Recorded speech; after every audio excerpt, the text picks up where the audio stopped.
All right, good evening, good afternoon, or good morning, depending on where you are in the world. My name is Terrell Williams, and I serve as the Associate Director for Diversity, Equity, and Inclusion in the Office of Admissions at MIT Sloan. We want to thank you all again for joining us for another installment of our Identity and Inclusion series. At this event tonight, we will focus on those who are significant others of Sloanies, so being able to hear their perspective of how the community is helping them navigate this two-year process, or as it pertains to our Sloan Fellows, which we have some couples here tonight for that as well. We're joined by a dynamic group of panelists, and I'll let them introduce themselves in just a moment.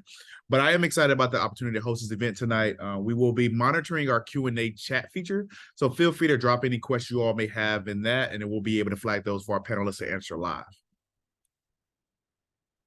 So I want to start off tonight with our land acknowledgement statement. So MIT acknowledges Indigenous peoples as the traditional stewards of this land and the enduring relationship that exists between them and their traditional territories. The land on which we sit is the traditional unceded territory of the Wampanoag Nation. We acknowledge the painful history of genocide and forced occupation of their territory, and we honor and respect the many diverse Indigenous people connected from time immemorial to this land on which we now gather. Our mission at MIT Sloan is to develop principled, innovative leaders who improve the world and to generate ideas that advance the management practice. I firmly believe that through this panel discussion tonight, as well as many other recruiting activities that you are select to participate in, you will see our commitment to creating a more inclusive and diverse community. I'd like to highlight our portfolio program before we dive into our panel discussion for this evening. Even though our panelists are more so familiar with our MBA and our Sloan Fellows program, we do offer a wealth of support and resources throughout the portfolio to be able to make sure that students are supported during their time here at Sloan. Now I want to introduce our moderator for the evening. So Michael will be able to share a brief bio about himself and introduce our panelists for this session. Michael, the floor is all yours. Thanks so much, Rum. Hi, everyone. So glad you were able to join us. My name is Michael Fredericks. You can call me Michael. And of course, if you have any questions at any point, you can find me on LinkedIn or whatever and send me some questions after the fact. Always happy to connect. As Drell said, my name is Michael. I'm one of the SO Club officers this year. And it's my pleasure to talk to you all about what an SO experience is like, what it's like being part of the Sloan committee or Sloan community by proxy, and kind of talk a little bit about maybe all the questions that you all have that we had the same time maybe a year and a half ago. So I am working in Boston. I can talk a little bit more about that in a bit. But before we get into all those fun details, I wanted to introduce the other panelists who volunteered their time tonight to talk to you about all of their experiences. So I'd like to hand it over. Diego and Bridget, would you like to start and introduce yourselves? And then we can kick it over to Laura and Carlos. Yeah, of course. So hi, everybody. I'm Diego Carrasquillo. I am a second-year MBA. Previously, we were living in the Seattle area. We both work for Boeing. Now I'm pivoting into consulting, which is what brought me to MIT Sloan. And this is my wonderful Bridget. Do you want to? Sure. Hey, yep, I'm Bridget. I did work for Boeing. I recently retired, as we call it. I quit to raise my daughter, which you can see in between us in that picture there. And then I'm also pregnant with number 2. So I'm happy to answer any kind of family questions, or there's lots of details to figure out when there's added little ones in the mix here. So happy to answer any of those questions as well. Thanks so much. Laura, Carlos, how about you? Want to introduce yourselves? Sure. Hello, everybody. My name is Laura Bautista.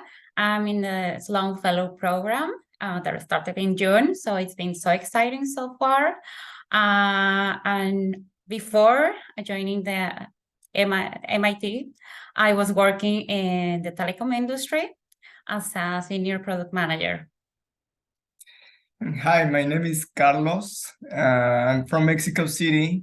I am Laura's husband, and my background is in telecommunication. I was working in telecommunications previously to come here, and we actually married this year, and we decided to embark in this challenge of the MIT together. So very nice to meet you, all of you. Thank you both. That's awesome to hear. So as Terrell mentioned, please feel free to put some comments in the chat. We're going to talk a little bit about our experiences. I've got a couple super difficult questions for our panelists to struggle through, but afterwards we can get to your questions as well, and we can have a great time tonight and talk about all those things. So thank you both for introducing yourselves and kind of what you've done before Sloan. I didn't introduce my SO or my Sloanie, who's not here with me. I'm stuck in the office tonight. Her name is Stephanie Schoblom. She's also an MBA 24. She's also one of the co-presidents of SWIM, which is the Sloan Women in Management group on campus. That's one of the larger groups that as far as I'm aware of. But before we kind of get into all of the details of what it's like being a Sloanie, maybe we can talk about the details about what it's like not being a Sloanie or an SO. So why don't we take a step back and talk about kind of the application process and what that was like, going from how do I even begin applying to Sloan, and what's that like as a partner, and the conversations you have, and telling your story and identifying what your story was in the first place. I don't know if either one of you want to take it off and take it from there, but maybe talk a little bit about where you were, what your headspace was, and how you started thinking about MIT.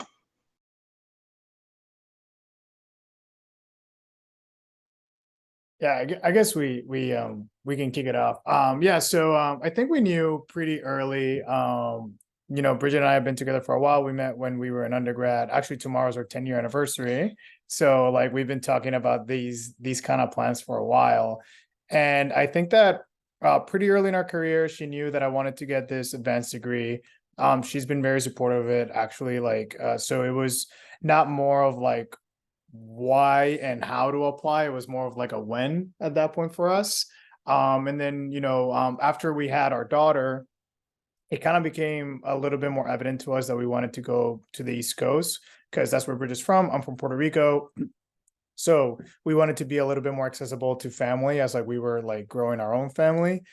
And when it comes to like the application process, I think that like MIT was in the top of our list. So like we put a lot of effort into that. Bridget was incredibly supportive. She herself like has an MBA degree as well. So like she kind of like coached me a little bit on like what to expect from the program and the application process. But yeah, she helped me with the application. And I think that it's definitely like, it was really good to like have her support since day one. Cause like, you know, we kind of applied as a package. I don't know if you have anything else there too. Yeah, I think it feels like forever ago when we were in the application phase of life. But yeah, it was a lot of support, as you would imagine, and I'm sure some of you are going through right now. Where it was just giving him the space to study for the GMAT and write your you know, finish off your resume, write your what is it? Essays? Your essays, yeah. I would say your statement of purpose. Yeah. A lot of proofreading, a lot of just like encouragement, but like there's not a ton that you can do it or that I could do as an SO, but just kind of helping out with where I could and kind of bringing fresh eyes to the application package, I think was the most helpful things I could do, as well as like cooking more dinner than often, you know, more than I usually would, or you know, just picking up a little more of like the household load to give him the space to get the application done. For me, I'm building on Diego's point. MIT was always the first option. I was very into the technology field, so it makes sense for me to be here. And during the whole process, Carlos was there when I needed to study for the GRE, when I needed to write down all the essays, practice a lot for the interviews, the whole process. I mean, and even here, the support of SOs is very relevant here, because as a student, you have a lot of things going on and you always need this kind of support. You know? No. That's it. That's great. Thank you. So obviously you kind of work together. I mean, I know on my end, we would just walk. We had already lived in Boston ahead of time. We both went to undergrad in the area. And so when we were applying to business school, when she was applying to business school, it was, you know, walking around like, what story do I tell? Who am I? What do I write? What do I do? Studying and, you know, doing a little more of the work to kind of give them that space totally rings a bell. And I'm sure it does for a lot of people here as well. So application comes through, send off, cross fingers and just put your head down and wait and see what happens. And then you get an offer little while later. What was that conversation like? What was that process like? It sounds like it really wasn't a conversation, it was the number one choice, but maybe talk a little about what that moment felt like together, and what were the next conversation steps you took together. Yeah, for us, it was kind of a shock because, like, I guess, like, putting all the cards out there, we actually originally applied through the LGO program.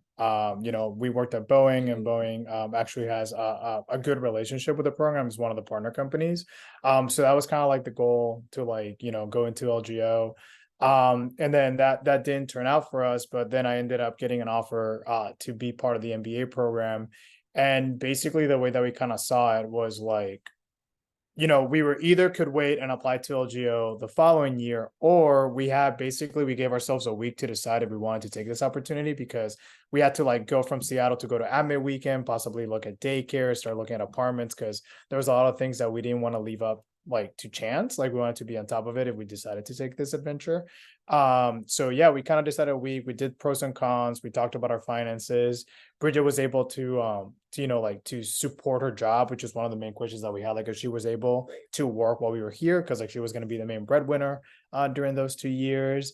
But I think that, like, again, that the main topic here was just really supportive. Like, I think she allowed me to, like, make my own decision, and then after that we made, like, a conjoined decision of, like, how we're going to do this as a family, because she knew this is something that I wanted to do, and, like, she's just been there supportive to, like, make sure that I was getting my professional, like, goals in check.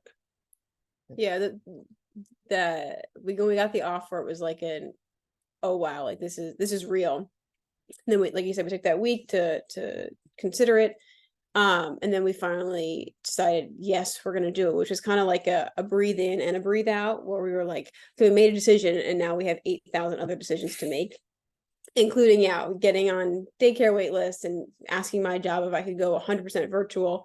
And at the time it was April 21, so we were slowly coming out of a 100% virtual environment already, and they were asking people to come back into the office. So I just talked to my boss about, can I just stay out of the office? So they were supportive of that, because they'd already seen that it worked for the company, and it worked for me personally. So I kind of had, like, a track record there, which was nice. But yeah, it was we're big list people, so that started a new checklist of things to do, things to figure out. How do we move across the country with a 1-year-old, all that fun stuff. But it was a big moment, big pivot. Which is awesome too, because, like, MIT does provide you, like, a checklist of all the things that you kind of have to think about as, like, you're going into the program. So we just aligned our list to theirs, and it kind of made the transition much helpful too. That's helpful. Thank you. For us, was a little bit different. Once I had the letter, we need to make some important decisions, since Carlos had a job offer in France. But we had the desire to be together in one place or another. So finally, we decided to come together to MIT. And, like Diego said, once you have the letter, it's like you have a bunch of stuff to do, but while you are doing it together, it's gonna be super fun. I don't know.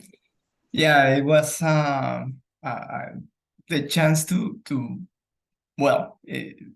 we had to make a hard decision for us, and we made a decision thinking in being together all the time. So yeah, it was difficult, but we were convinced about that, and just give a try to the chance of being in the US and discover new things.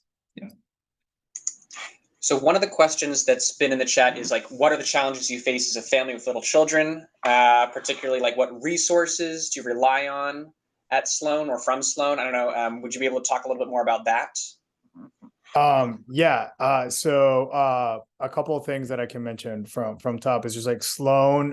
So the MIT campus has 3 daycares, which, like, makes this, like, much easier, because, like, not only are they accessible from, like, a geography perspective, but they also are a little bit subsidized compared to like other daycares in the area. So like it helps both on the financial side and the geography side. So that was really helpful. Obviously, like once you guys get that acceptance letter, and I'm wishing you all the best of luck, make sure that the first thing that you do if you're coming with children to like apply, because the wait list is very long. The good thing is like they own those 3 daycares in particular. They're partnered with Bright Horizons, which is like a national brand, if you guys are aware of that. But they're only for people who are MIT faculty, MIT students, and things like that. So like you will like it's only reserved for people like you, but there is an extensive wait list because obviously they're going to have like capacity constraints. But I guess you can speak about it more because you were more involved with like taking her to daycare and like things like that. Yeah, I think the advice you said, but I want to really nail it home, is once you get the offer letter, and if you have a kid that's going to need to go to daycare, to reach out to them like the same day, because everyone will be doing that. So you want to get on the wait list, and get your name up there. But yeah, I mean, in terms of other resources, I mean, they've got there's a couple like WhatsApp groups for families where we'll trade like hand-me-down clothes or just advice, or hey, do you have a pediatric dentist that you like, who's on the MIT plan, or whatever, just kind of family specific things that you wouldn't find in a general Sloan group chat, just because not everyone cares about pediatric dentists in the area. But no, Backup care. oh, the backup care, that's a good one too. So through MIT, there's the backup care option, which allows you, I don't know the specifics, but it's a certain number of hours a month, 8 hours. 8 hours a month of backup care. So if your kid is sick and they can't go to daycare, you can get someone to come into your house or apartment, and just pick up that slack, if you have to be out of the house working your job. That was a big one for us, and it's also subsidized price wise too, so you're not paying the full price. It's heavily subsidized. But yeah, just other families in the area. I mean, people we met at a pre-function, which are trips before the semester starts, were in our daughter's, some of those kids were in our daughter's class at daycare, so she kind of had a friendly face to see, and we had friendly faces to see too, which is nice. But so the parent community is a much smaller segment of the population, but because we have that kind of shared experience, we can all kind of talk and commiserate together. I don't know, Michael, if that answer like the specifics of like the kind of questions, because I know like there's probably a lot to figure out when it comes to kids, but we're happy to answer any more questions. No, that's perfect. Thank you. And I'm paying attention to see if a couple questions comes through. So if more comes up on that topic, we can circle right back. Not nearly as involved as children, but there's also Sloan groups for pets and helping share the responsibility of like having a dog and you can't walk it because of blank, blank, blank, or having a cat if you go away. Just wanted to throw that out there, just in case. I know my cat definitely appreciates the Sloan community very thoroughly, so that's not for nothing. On a similar tangent of transitioning to Boston, whether you're moving internationally or moving domestically or moving down the street like myself, what were some of the hurdles that you had to think about separately from family care, but more about what do I do for finding a place? What do I do for kind of getting utility set up? Like, what were some of those logistical things that you experienced that maybe you want to highlight for the other people here with us? Well, for us, since was international, probably besides the family will be like having all your stuff in a storage room and leave all that and just come with 2 luggages and that's it. I mean, it's difficult to see your life in a storage room and say, okay, that's it, we need to move and start a new life here. But I need to say that we use all the resources that MIT provided to us. I mean, we are living in the graduate residence at MIT, which is very convenient when you're a student.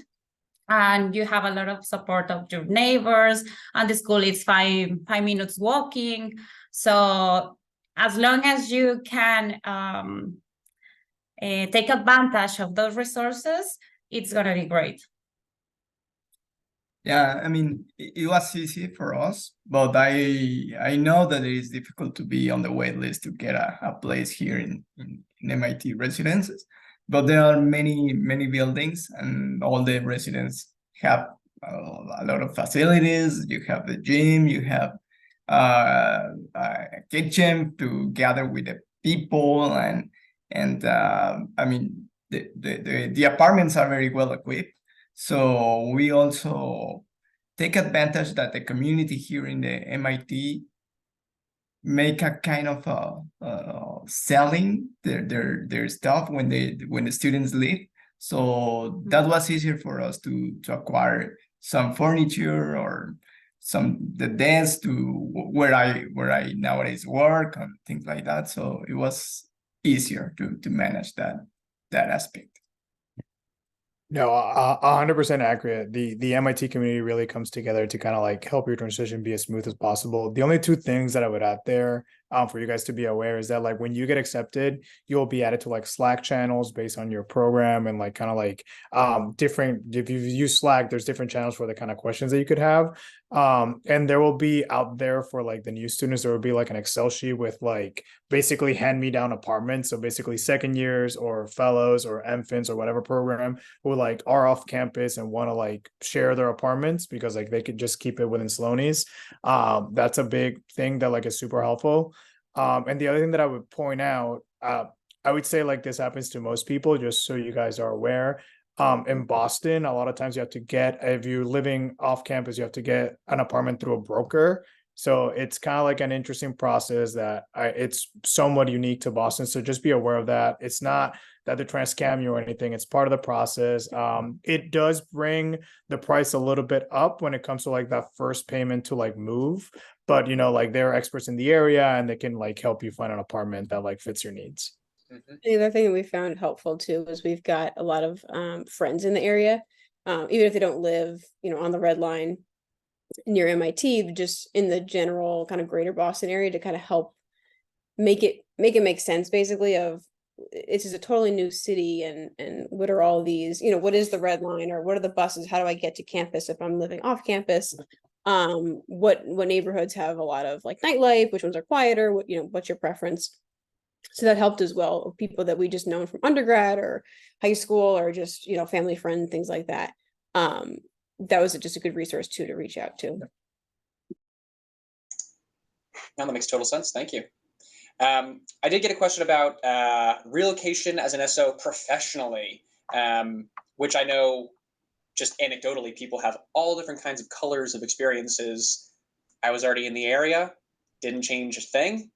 Made it very easy, but I also know people came from Australia and they had to get a visa and that did not manifest immediately, and people moved from all over the place, and some people were able to work remotely.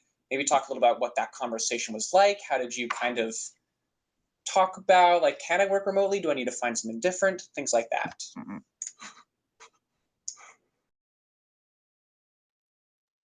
Yeah. So yeah, Go ahead. it depends a lot on the type of visa that you get. In my case, I got a visa that doesn't allow me to work here. And it's a matter of setting up objectives or goals, personally speaking. Like you can develop yourself academically or professionally. It's just a matter of setting up goals for yourself. If you want to enroll as a part-time student in a school nearby, of course, you have MIT or Harvard, if you can transfer your visa for a full-time student in the future, but perhaps you can enroll a school as a part-time student and maybe take a graduate certificate somewhere else in the region of Boston. You have plenty of opportunities. Or you want to develop professionally and I don't know, like working on your background, on your resume, on your career, and get certifications on your own. So it is a matter of setting up goals and working towards them.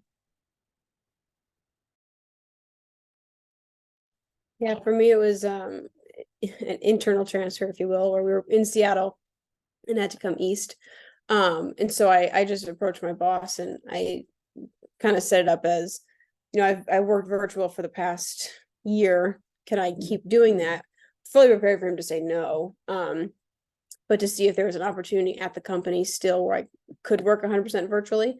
And then that was plan B. And then plan C was if they said, that's just not going to work for us at all.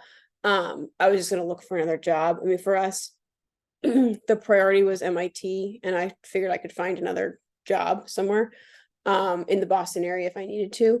So that was kind of how we approached it. Was we are going, we will be in Boston in the fall. So how do I make that work from my situation? I had something else. I mean, but just from that perspective, like we were pretty lucky, right? Like it was like a pretty minimal effort from her perspective. I think that like it was kind of hard to work West Coast hours being here East. So like that was a little bit of an adjustment. Working from home fully, I know like you can talk a little bit about that, like how it's kind of hard, but it's definitely we recognize that like it was definitely easier than we had an easier time than most. And like Diego said, I just had to work out things like hours because like they're 3 hours behind us. So what worked for me and worked for my team. So if I had it my way, I would start at 8 a.m., 7 a.m. our time here, but that would be 4 a.m. on the West Coast. So that doesn't really work for them. So we're just finding a compromise that did work was important. And then also, the working from home, we had been working from home, like I said, through COVID.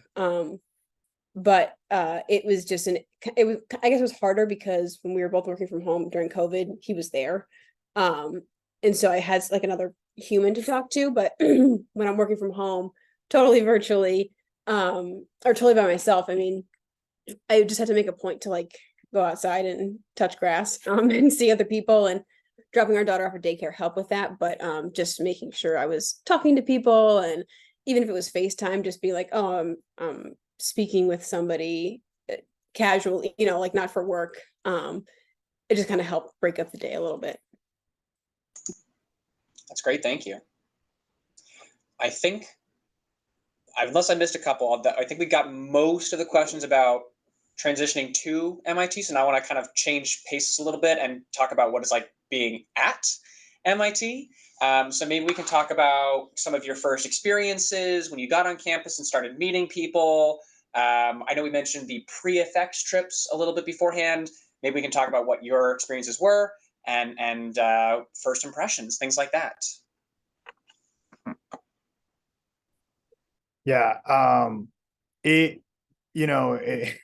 It's funny thinking about how like it's been a year now, like being second years and just seeing the first years kind of go through it. But it kind of started with like a pre-function, the pre-effects that Michael was mentioning there. So basically those are trips that are set up through second years. So it's kind of like another friend group that you can create based on your interest of travel or just wanting to do it. It's not subsidized to the school, so like obviously something that you have to consider and like your budgetary constraints. I highly recommend it if you guys can do it. We ended up doing 2, so we did, like Bridget said, we ended up going to Acadia on a own creative pre-function of just parents. So basically everybody who went there was like in the parents group, and we just kind of wanted to create that community. And then I ended up going to New York with like a bunch of other Sloanies. That's how I met Amanda, who's another person in the SO's club, who is like one of our closest friends. She's currently taking care of our daughter while we do this. So you definitely create like strong bonds during those pre-functions. And then after that, like once you start, it's really kind of like drinking from a fire hose. Like I feel like so many things are happening from like a social perspective, from like being a student for the first time in 6 years, in my case. You are set up in like different cohorts, which are like the 70 people that you take all of your classes with, to then core teams, which are the 6 people that you do all of your homework with, to start talking about goals, working styles, like what are people differently, like what are people recruiting for, what trips do you want to do, what clubs do you want to be part of. So it's very overwhelming. And then like after that, I was the only parent in my core team, so like I had to like also balance that in my responsibilities. So it definitely takes a while to figure out, and even like a year and change in, I feel like we're still figuring it out. There's like we kind of play it by ear. Something that I guess like we tried to do last year that we're doing now much better now is like me and Bridget have a weekly meeting to kind of talk about how the week looks, and like when it comes to homework, clubs, recruiting events and things like that. But I guess like from like a first impressions perspective, it's like going to Disney World and you want to do it all and you can do it all, but you kind of have to decide what you want to prioritize. I don't know how that was. That I was going to say that it's a lot of there's a million opportunities, people to meet, things to do, and you want to do all of them. And some people can do a lot of it, like Diego said, in our case with a kid and having and now another one on the way. We do have to balance that a little bit with just kind of work-life balance, if you will.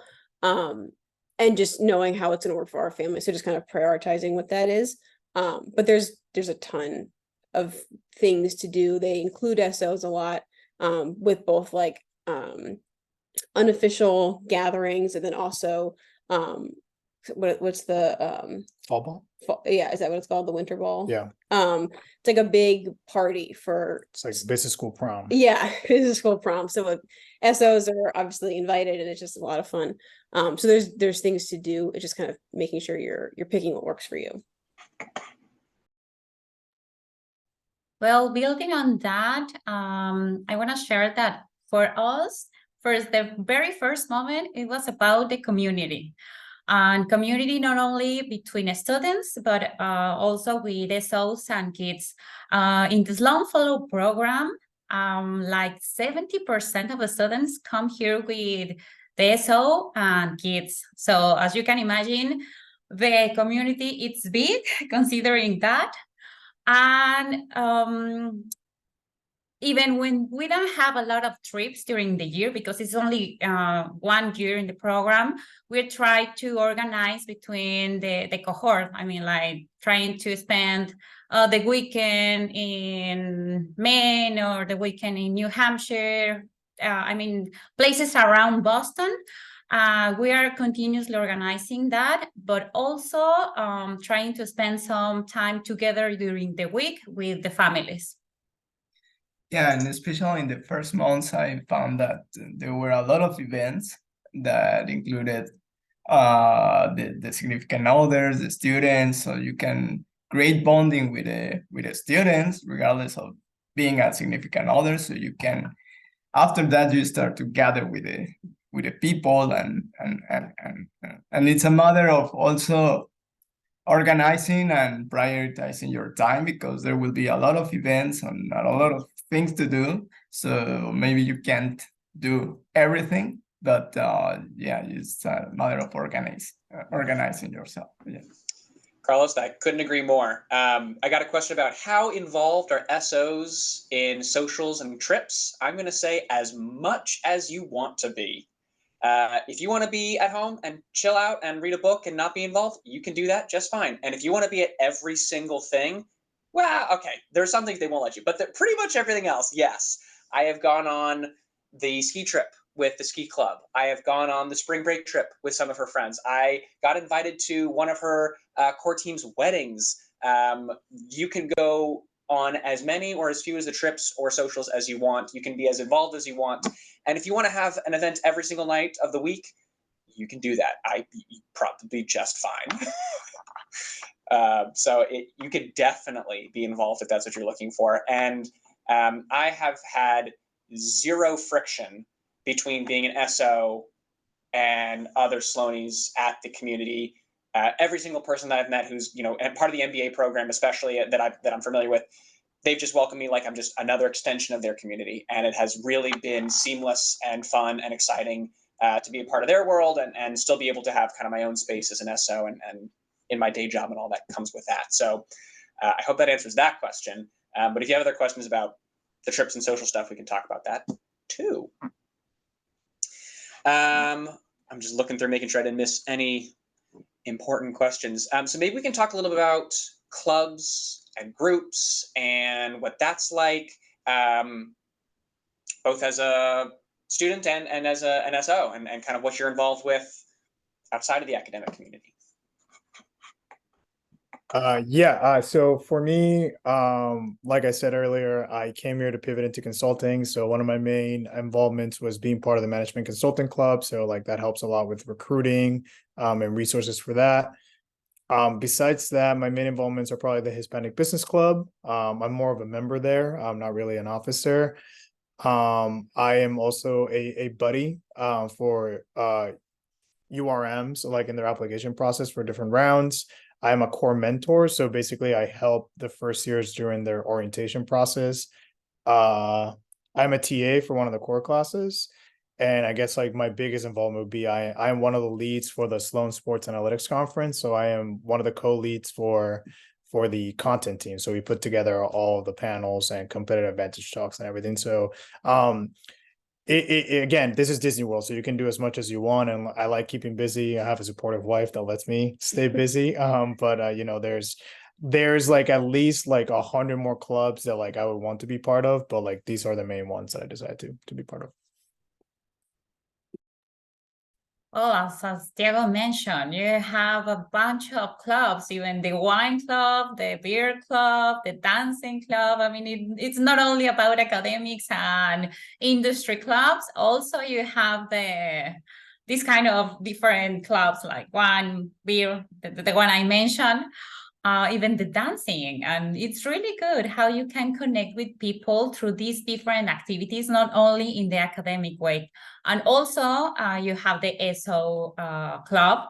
And we have another, during the year we spent here, you have kind of informal clubs during inside the cohort.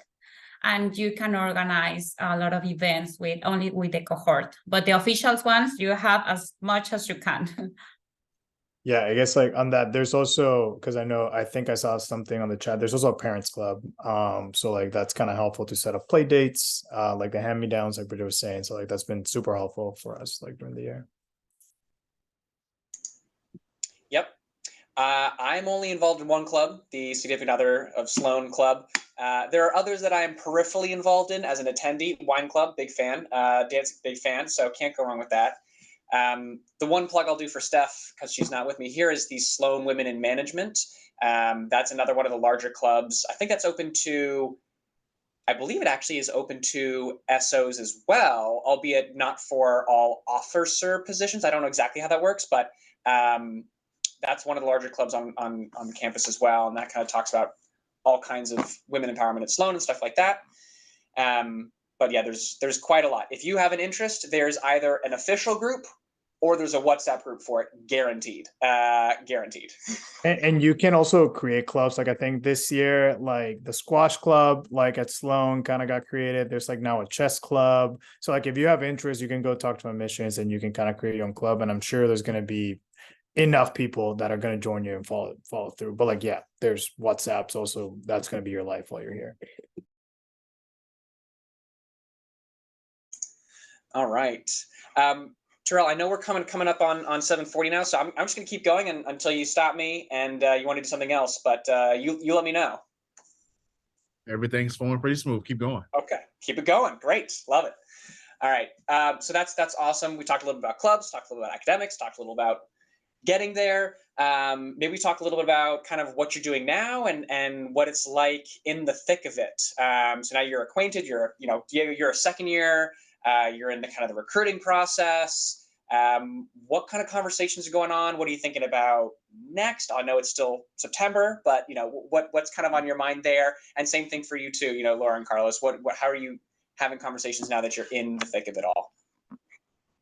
Yeah, I'm sure Laura and Carlos' side is going to be more interested because like I feel like they've only been here for a short time. But yeah, like Mike said, I'm currently recruiting, so like that takes up a good amount of my time between like applications. I'm currently like in interviews right now for different companies.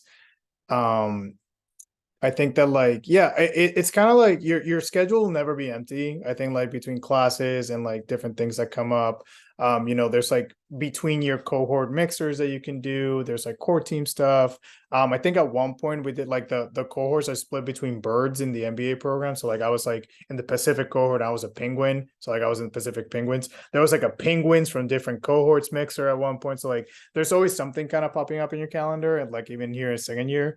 But like we were actually talking about this before you guys joined, and I think that right now my main focus is recruiting, right? Like I'm focusing on like being that's like Bridget just got promoted and retired to being a stay-at-home mom to our 2 daughters. And you know, I'm gonna be the sole provider for my family. So like right now my focus is getting a job. So that's priority number 1. And then after that, I just kind of balance classes and, you know, extracurriculars. A thing that I will note also on that is like academics are very important, obviously. But the good thing about Sloan is that like after your first semester, and like I'll let Laura speak on this on the Sloan Fellows program, because I know it might be a little different, so I'm not sure. But after your first semester here for the 2-year MBA program, pretty much everything is in a group, no matter what. And like there's little to like, I would say like you will take at most 1 test during semester. So, you know, like if you have a lot of like extracurriculars that you need to take care of. In my case, like this first 2 weeks, I had like a lot of first round interviews. And my team is just kind of like helped me, like, you know, like, hey, focus on your interview. We'll take care of the homework this week and things like that. And this week is a little slower for me, so I'm taking care of the homework for my group this week. So it's kind of like a Sloanies for Sloanies. I don't know if we said it this like panel, but like it's something that you hear all the time while you're a Sloan. Like we're always helping each other. So like at least that's the perspective for a student. I don't know, like if you have anything to add. Yeah, I'll say doing this second year, it's a lot, especially with the kid. And when I was working full time, it was even more. So being really organized is really important. It's a little bit, it's easier and harder now that I'm staying home with our daughter. But like Diego mentioned, I think we have a weekly family meeting, which we just sit down, we have an agenda, and we just talk about We're not type A, I promise. like what does the calendar look like? Is anything missing from the calendar? What days will you be home for dinner? Which days are you gonna need dinner like made for, prepared, but just you're gonna eat it at 8 when we eat it at 6.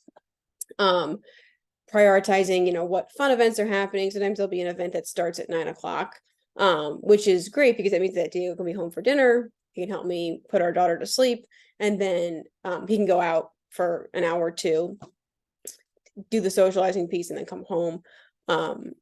So it's kind of all about prioritizing it too. So I think being organized is a big part of it. We have like our weekly menu where we decide ahead of time what we're going to eat, so that I have minimal thinking during the week. I just kind of go. But being really open about communication. Sometimes Diego will text me in the middle of the day and say, hey, I have to stay late, I'm going to miss dinner. And so it's just kind of also going with the flow a little bit. So being organized and also going with the flow, being flexible, understanding a lot of it. And then as the student, Diego also has to he does a lot of understanding of how it is affecting me. So when he says I have to stay late to do a school project, how does that affect me? Well, I just put your food on the plate.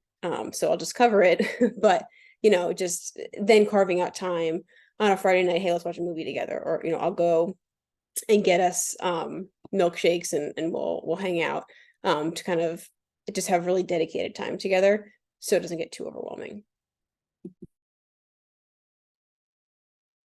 For us, it's kind of the same, but since you only have 1 year, the name of the game for Sloan Fellows is like networking all the time since the first day. So we try to keep the networking building very active.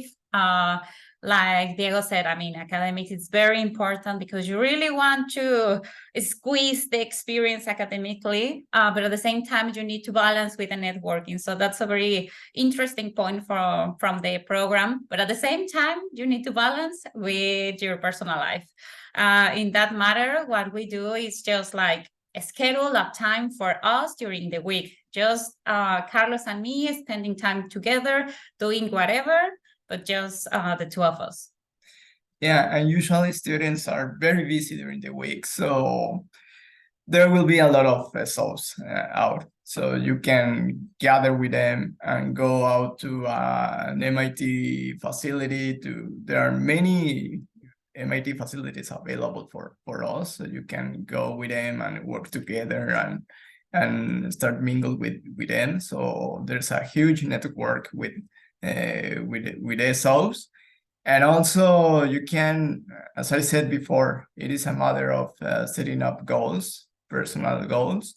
So if you want to enroll in the school, you can give your time to that. But if you want to improve your English, or you want to, I don't know, prepare yourself to apply for an MBA also next year, there will be a lot of people also working on that, and you will gather together to push together. So speaking about English lessons, there are plenty of options here in the city.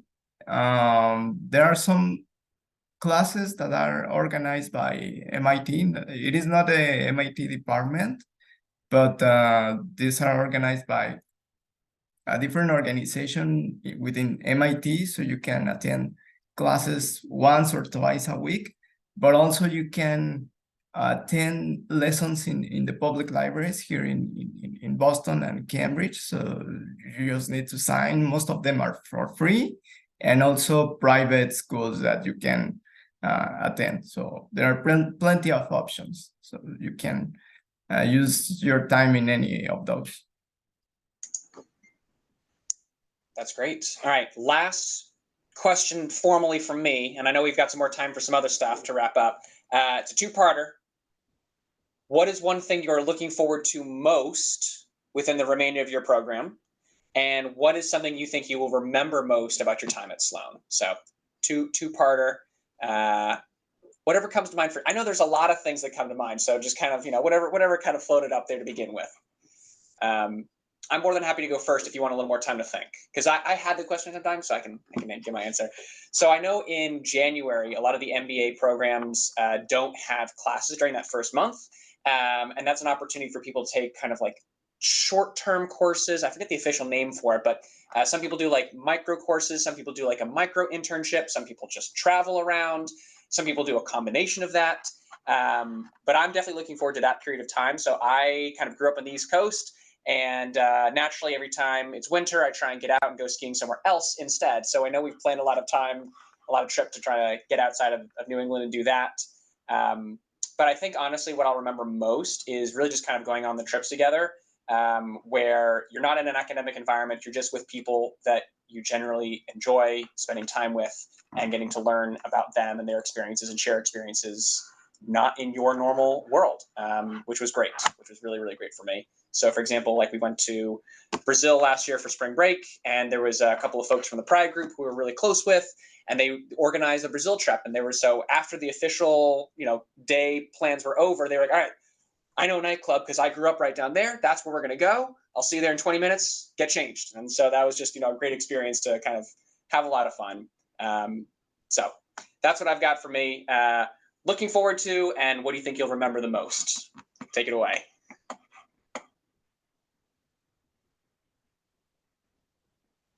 Well, I think I can do it. I can do it first. Giving more time to Diego. Looking forward. Okay. Well, as I said, a lot of networking and start the applications for future jobs, mostly that. And why not trying out it skiing? As Michael said, it's gonna be my first time, so maybe we can try it. And the thing we're gonna remember most, I will say, all the gatherings. I love the fact that since it's really international, the people are willing to share not only like the culture by telling your stories. It's like in the real fact, like dishes, and they are cooking for you, and they are organizing trips for next January. So I think like being involved in different cultures is the things that I'm going to remember for all my life. Well, for the future, well, currently I am working on some personal stuff, like developing some or working towards industry certifications, but also preparing my application for some programs next year. So that's what how I envision the future for me, like applying in the next month, or probably to the following months, applying to some schools, and maybe next year being in an MBA also. I guess like the correct answer is like the thing that I'm looking forward to the most is the birth of my second daughter. But I think that from like a school perspective, one of the main attractions for me for Sloan was the Sloan Sports and Analytics Conference. It's the biggest student-run conference in the world. You guys should check it out. Like we're gonna post videos and everything like that. And if you have any more questions, happy to answer those. But as one of the people on the leadership team, I'm really looking forward to seeing like putting all that together. Like it was very overwhelming being in the organizing committee last year and being there. So like putting it together is going to be something definitely that I feel like I'm gonna remember for the rest of my life. As far as like what I'm gonna remember the most, I think that a particular moment that I remember is just like I think it was like week 1 or week 2 of like school. Our daughter got really sick, to the point that she was in the hospital, and just kind of like I knew immediately like what Special Ed Places was because of all the support that I got like while my daughter was in the hospital. Like, like my core team members telling me like just please drop everything you're doing, like we'll take care of it. Like letting me like have a little bit less responsibilities because like they were taking care of it so I could take care of my family. And not only my core team, but like all the friends that I created, even by week 2, like everybody who was reaching out, making sure that we had everything we did. People offered cooking us dinners and like bringing us stuff. So like I think that like it just really speaks again like about that Sloanies for Sloanies like culture that we're very proud of here, and like that we like we shove it down your throat almost. Like it's just like we're gonna help you even if you don't want it. So it was just like a great confirmation that I was like in the right place. I'm gonna remember that a lot. I don't know if you have anything. Yeah, I think the thing I'm looking forward to is like that winter ball that was last year. It's every December. I mean, I'll be 9 months pregnant, but it's gonna be a lot of fun. I'll just bring and I think the thing that I'll remember, kind of like Laura said, is there's a lot of cultures that kind of mix here. And so being even like in Diego's core team, I think every single person was from a different country. Yep. So just that kind of then them bringing their experiences, their culture, their food, which is always the best part. We did it seems like a couple times a semester is a potluck where people will bring food, and that's always just a very nice, low-key, kind of casual way to meet people. People bring their kids, their pets. And then something that was really cool was one of our friends, they had their baby last September. And in the Korean culture, the 100th day of their life is like a big moment of celebration. So they had a big party at one of the MIT student housing. And they invited, I mean, there's probably like 50, 60 people there. And we just got to celebrate something that we didn't know about in their culture, but we got to learn about being there. It was just really special to be part of that. Yeah. That's great. Thank you. Terrell, I know we went over by 5 minutes, so I'll pass it back and follow your lead.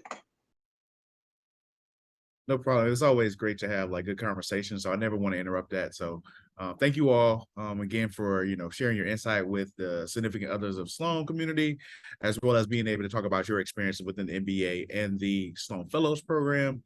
I will transition to like next steps.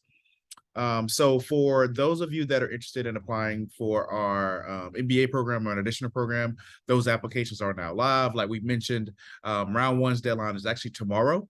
So for those of you that kind of wrapping up that, feel free to submit that application. And as a token of our appreciation for those of you that attended this event or any other of our identity and inclusion events, you will be receiving an application fee waiver for your application so that we can remove that barrier for you all as you're thinking about submitting that application. This is actually our finale of our Identity Inclusion virtual series. However, we will be kicking off our Identity Inclusion class visits in November. So Rayvon will actually be leading that charge. So we'll be having more information on our website about how you all can register and attend one of our core classes and be able to hear from our different affinity clubs as well. So to learn more about our significant others of Sloan, this is their website as well as their email. I know Michael mentioned he is the co-president of the Sloan SOS Club. So being able to have that contact is always helpful. So being able to reach out about things that you all can, learn more about with the Sloan significant others community, but also how you all can be a part of the community as a whole. One thing I'll add to the conversation before we end, I know Diego and his wife Bridget are expecting. So is my wife as well. So being able to have a community that, is supportive in that aspect, but also there's a ton of resources at MIT that pertains to like childbirth preparation, breastfeeding, as well as different prenatal yoga classes. So for those of you that are considering, bringing a family here to Sloan or considering raising a family while you're here, there are a wealth of resources that MIT has to offer that are subsidized for students as well as staff members of the community. So I want to thank you all again for being here. So feel free to stay connected with our office. There is our website here, as well as our email address. So if there's any specific question you all may have about, the upcoming deadlines or just general questions, feel free to reach out to us. We will be able to answer those questions for you. So we want to conclude this event tonight, and we want to wish you all a safe evening and a great rest of your week.